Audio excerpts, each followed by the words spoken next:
महानगरपालिकेची निवडणूक तिकडे चालू आहे.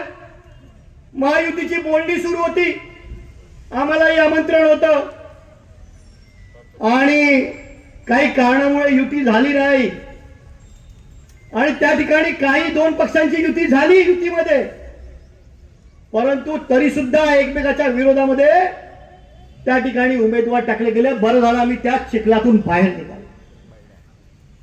फक्त राजकारणाचा चिखल तयार झाला त्या अमरावती महानगरपालिकेमध्ये की माझा येतो का तुझा येतो, तुझा मी पडतो का माझा पडतो, हा पक्ष त्याला पाठिंबा देतो, स्वतःच्या उमेदवारांना बाजूला ठेवून भारतीय जनता पक्षासारखा पक्ष.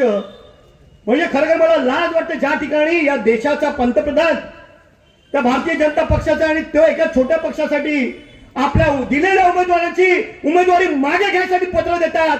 याच्यापेक्षा लाजिरवाणी गोष्ट होऊ शकत नाही. बरं झालं आम्ही त्या चिखलातून बाहेर निघा. मला मी आधीच सांगितलं होतं, निवडणुका जर युतीमध्ये लढायच्या असतील तर त्या पारदर्शी झाल्या पाहिजेत, परंतु कुठलीही पारदर्शकता तिथे ठेवली नाही. त्या ठिकाणी निवडणुकीत युती करायची, सीट वाटप करून घ्यायचे आणि नंतर त्यांच्या विरोधामध्ये उमेदवार उभे करायचे, राजकारणाचा चिखल करायचा. त्या जनतेला सुद्धा विचार करावा लागतो, नक्की मी काय करू, नक्की मी काय करू. अंजनगावची निवडणूक, अंबरनाथची निवडणूक, फलटणची निवडणूक, 20 निवडणुका त्या ठिकाणी 20 दिवस पुढे ढकलण्यात आल्या.